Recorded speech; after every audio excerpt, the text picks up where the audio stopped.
In 2015, the Brotherhood, a South African indie development studio based in Cape Town, released their first isometric sci-fi horror point-and-click adventure game, STASIS, after its successful Kickstarter campaign. Easily one of the better horror adventure games, focusing more on atmosphere, grim storytelling, and gore than cheap jump scares. I talk more about the game in my thoughts on STASIS and Kane video. Fast forward to 2023, after two other Brotherhood games that I have also talked about more deeply in the past, Kane and Beautiful Desolation, we finally got a sequel, STASIS Bone Totem. Albeit telling a very different story from the first game, it's still set in the same distant dystopian future. Unlike the first STASIS, whose story took place on a big research vessel in outer space near Neptune, Bone Totem takes us to Earth to the deepest pitch-black depths of the Pacific Ocean. Just like the Brotherhood's previous two main titles, STASIS Bone Totem was also crowdfunded, but not via Kickstarter this time, but on their own website made specifically for the campaign, which sadly is now gone, so I couldn't confirm the exact amount of money raised, but according to the developer, whom I contacted on Twitter, or sorry X, they raised around $60,000, and I am one of the backers. After playing every one of their games and seeing how much the Brotherhood has improved their craft since their first game from 2015, I had very high expectations for STASIS Bone Totem, making it one of my most anticipated games of 2023. So how much better is it compared to the first game? My name is Siperos and these are my thoughts on STASIS Bone Totem. As I mentioned at the beginning, the story of STASIS Bone Totem, which I'll simply refer to as Bone Totem from now on, is set in a dystopian future on Earth, somewhere in the Pacific Ocean. The game doesn't specify the exact year, but after reading all the PDAs I could find, even someone with basic historical knowledge like me could deduce that it's around 2140. Our protagonists, Charlie and Mac O'Bannon, a husband and wife salvaging team, happen to come across what seems to be an oil rig named Deep Sea 15 in the middle of the ocean, owned by Kane Corporation, the same profit-driven heartless conglomerate from STASIS. They can't find a living soul and think they won big time if they could claim the rig and sell its parts. But it doesn't take long for them to find the first brutally eviscerated bodies, read the PDAs former owners had left behind, and figure out that something terrible has happened here. They learn that they are not on an oil rig, but a science facility that reaches all the way down to the seabed. They decide to go deeper down on a diving bell to search for more valuable salvage and any potential survivors. To aid them, they also activate the electronic super toy run by a learning AI named Moses. Predictably, as soon as the trio reaches the bottom of the sea, things start to go wrong and they get separated. You must explore the underwater facility, both its interiors and exteriors, solve puzzles, and uncover the sinister secrets of the Kane Corporation and the ancient, horrifying mystery that they are desperately trying to keep hidden, all while trying to find a way back to the surface. While STASIS was clearly inspired by films like Ridley Scott's Alien, and this influence is also present in Bone Totem, the latter reminded me more of the 2020 film Underwater and draws significant influence from H.P. Lovecraft this time around. Which is quite fitting given Lovecraft's own fear of the ocean, which is reflected in his stories The Call of Cthulhu, The Shadow over Innsmouth, and Dagon, where eldritch monsters emerge from the unknown ocean depths. I could easily imagine Bone Totem's story being penned out by Lovecraft himself if he was alive today. As an archaeology and history student who has also dabbled in anthropology, I found the story deeply intriguing and compelling as I discovered more about the mystery. Furthermore, it delves into a more personal family-centric narrative, which is a recurring theme in the Brotherhood games in various forms. Religion also plays a significant role in Bone Totem, much like in Kane, but here in my opinion it's handled with more seriousness. The Kane Corporation itself appears almost akin to a religious institution that has ascended to become the world's predominant faith, replacing all the outdated religions like Christianity. Captain must have been a religious guy. One of the old religions. Russian Orthodox would make sense. Before Cain killed God. The world building in general is better in Bone Totem. Employment should be your vessel. Work is when you feel most alive, loved, accessible. Cain's nature is to shine the light of understanding into the world's darkest regions. But remember, dying is the hard part. On the other hand, working is easy, and the Nexus awaits us after death. If you have already played Stasis and Kane, then you should know not to expect a happy ending. What's different in Bone Totem compared to the Brotherhood's earlier games is the fact that it has 3 protagonists that you can switch between at any time throughout most of the game. And they all have their own special skills they must use to solve puzzles and survive. Charlie, voiced by Michelle Campbell, is the most adventurous risk-taker of the couple and also a nerdy engineer who is good with tech. She also has her more tender and sweet motherly side due to having been a mother before. So fast. All you have to do is blink. Even talking and treating Moses as if he was a child. I know you're scared, sweetheart. I am too. But we need your help. Please. Mose, we can't make it out of here without you. Charlie can combine items together, like fixing a damaged hose by combining it with duct tape. Mac, voiced by Brian Gray, is more pragmatic, stoic, but a loving husband and family man who is clearly more agitated about their predicament, worrying about the safety of his wife above all else. Take your time.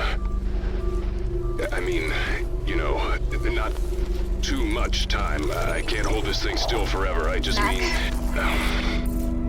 right. Okay.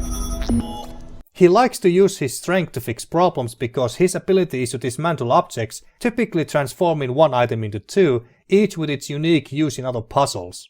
And then we got the smart teddy bear, Moses, the most memorable and endearing character of the trio, voiced by Danny Doyle. I am Moses. I am Hope's best friend. Hope isn't here, Moses. Ah, yes. I remember. The water. I do not like water. Despite being a robot, Moses is the most sympathetic character, being very childlike not only due to his innocence, naivety and childish lexicon, but also his small size, the way how he runs like a toddler, and is the most afraid, having to overcome his fear of water as the story progresses. He also comes out as creepy at times, partly due to how he looks and his voice, but also funny while commenting on items he discovers, or saying something innocently inappropriate. Hello, I am Moses. What is your name? Moses found another body. Moses does technically have a special skill, which is hacking into computer systems, but it's not the type of skill you use manually, like with Mac and Charlie, but activated when you interact with specific terminals. Charlie and Mac are both excellent characters and a dynamic power duo who banter like a couple with a long history would, and work together really well, but are not without their own disagreements due to their different personalities and inner conflicts, still mourning the loss of their young daughter, Hope. Moses combines the traits of a creepy, sentient animatronic-like robot with the innocence and mindset of a child, making him endearing, tragic, and the heart of the game. And I like how they don't give you one big exposition dump at the start, which would explain the past events and, for example, Mac's initial disdain of Moses at the beginning, and the latter's fear of water. We only get brief comments and subtle insinuations throughout the game to work with, until we get short flashback sections later that give us more context to the family's past strategies and problems. Just like in Stasis, in Bone Totem, almost everyone else who worked at the rig or the research facility have perished in the wake of dreadful events. One of the only living side characters, Farhan, voiced by Michael Mao, maintains contact via radio and forms a heartfelt connection with Moses. I do not like water. I know, my friend. There are dead things. I know. Try not to think of them. They cannot hurt you. Many dead things. You are brave and strong, Moses. His storyline is genuinely heartbreaking and an emotional highlight of the game. All the voice actors delivered exceptional performances. By collecting and reading the PDAs left behind, you gain insight into the facility's personnel. Some were working there due to debts owed to the Kane Corporation, while others had ambitious career goals. And these entries also offer insight into the deep-sea research conducted by the company. In contrast to Stasis, where reading PDA entries was among my favorite moments, in Bone Totem they don't overshadow the main characters, Charlie, Mac and Moses, who are more interesting and fleshed out than John Maracek was. However, there were an overwhelming number of PDA entries this time. Oh my god. Why there's so many freaking entries here? I could be feeling this way because I made a let's play of my playthrough of Bone Totem, so I had to read everything out loud, which makes reading slower, but I don't remember feeling this way when I played Stasis while also reading everything in the same manner. So even though the game is fully voice acted, prepare to read a lot. Having already mentioned the gameplay briefly, let's delve deeper into it. Bone Totem is very similar to, if not even inspired by, Day of the Tentacle. Like in the classic LucasArts title, you control 3 protagonists who can be switched between at any time. Furthermore, they can seamlessly exchange items regardless of their locations, thanks to their quantum storage device technology that we'll apparently have in the distant future. And like I mentioned previously, Charlie can combine 2 items into a useful one that you need for a puzzle, and Mac can split one into 2 or otherwise reshape it with his strength. If you ever find yourself stuck, consider experimenting with the items in your inventory by combining or breaking them. In essence, Bone Totem plays like any other traditional point-and-click adventure game. Bone Totem has plentiful of well-designed puzzles that are logical, fun to solve, and not hindered by tedious pixel hunting. Unlike Stasis, this game allows players to highlight interactable objects, making it easier to spot items and points of interest from both the isometric perspective and close-up views, such as when interacting with terminals, machinery, corpses, and other elements in the environment. Exit points are also conveniently highlighted. While I didn't need to seek guidance for my walkthrough once in my entire playthrough, I did run into a couple of puzzles that I solved half accidentally without realizing how I did it. One such puzzle was a sound-based puzzle in the submarine, where I had to use the oscillator with the microphone attached to it on the safe. The second one, which perplexed me the most, was the temple door puzzle towards the end of the game, where I had to align the Mayan-looking clock's hand with the right symbol and then select the corresponding symbols on the door to open it. But after reading about these puzzles from an online walkthrough, they turned out really simple and not difficult at all, so I feel kinda dumb for not understanding them back then. Also, as someone who has played every Brotherhood game, I have noticed a recurring theme. In each of their adventures, there is one puzzle that involves acquiring and using milk of some sort. Whether it's obtaining milk from a tribal woman in Beautiful Desolation, milking an insect queen in Stasis, or by whipping a mutant larva woman abomination in Kane, there's always a milk-related puzzle. In Bone Totem, this delightful trend continues with the task of extracting milk from this breast ejected from a dead oversized brain. I don't even know what's going on here. The game offers its own hint system that you can use if needed, but it never provides direct solutions. Furthermore, the hints provided by the character you are currently controlling are only spoken once, though you can revisit them in the archived conversations on your PDA. Another subtle way the game provides hints is through the item descriptions. Each protagonist offers unique thoughts on the items you have collected and sometimes gives ideas how to use them. Moses, while not particularly helpful in this regard, does provide some amusing comments. What I also found amusing was how Moses acquired the most dangerous items, including the dagger, grenade, freaking nuclear warhead, and even got to play with a sentry gun. Not exactly items you would want in the hands of children. What the hell was that? I opened the door. A door? What'd you use, dynamite? Guns are not toys, Mac. He has a gun now? What are you complaining about? He didn't shoot you. Not yet. I am a very smart bear now. Despite all these hints provided, I did get stuck occasionally. Nevertheless, these instances were not too frequent or excessively frustrating. When I did manage to solve a puzzle after being stuck, I felt this sense of thrill and accomplishment that is so unique to the genre.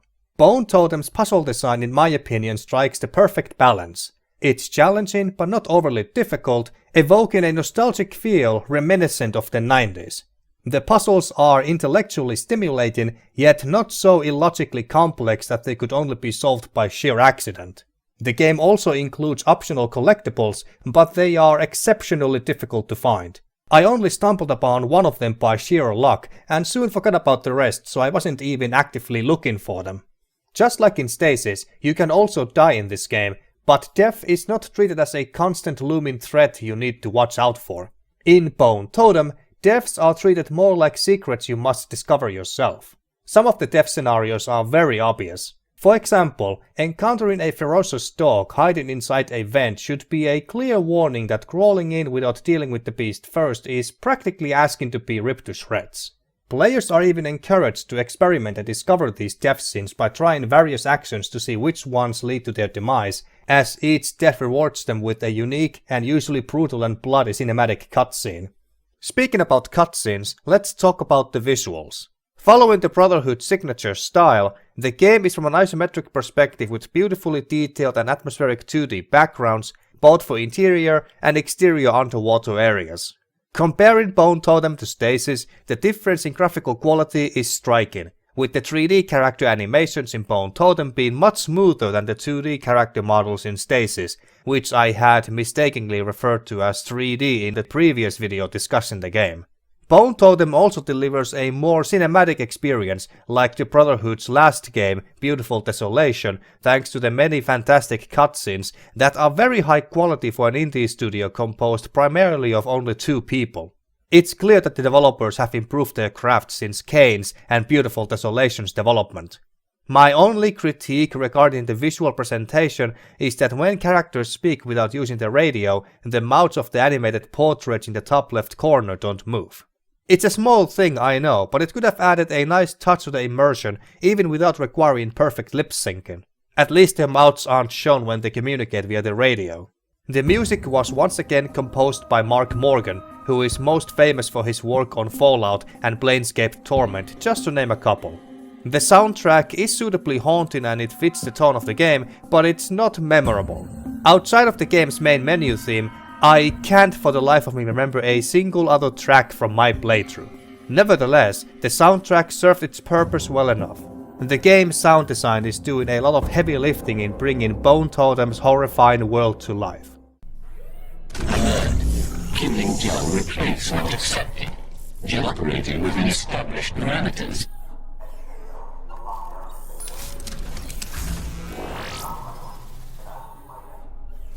Train systems, biotechnological deep atmosphere environment suit. Systems check. Alert. Apparatus is operating within established parameters. Ready for deployment. Stasis Bone Totem is a significant improvement over its 2015 predecessor in every conceivable way and stands out as one of the best releases of 2023. It has an intriguing and suspenseful story in an appealing setting, beautiful graphics and high quality presentation, immersive world building, likable characters you can empathize with, well designed and logical puzzles that offer a fair challenge, and all the conveniences of modern gaming to ease the frustrations typical to traditional point-and-click adventure games. While I have minor nitpicks, the most notable one is the sheer volume of PDA entries for players to read through, which I don't recall being an issue in Stasis. The Bishop brothers at the Brotherhood have once again delivered a memorable adventure that I wholeheartedly recommend to fans of point-and-click adventures, horror, and Lovecraftian horror fans. I eagerly await news of their next adventure game, and if they choose to turn to crowdfunding again, I am more than happy to support it. And there you go, folks. Those were my thoughts on Stasis Bone Totem. What are your thoughts on the game? Let me know in the comments, and thanks for watching.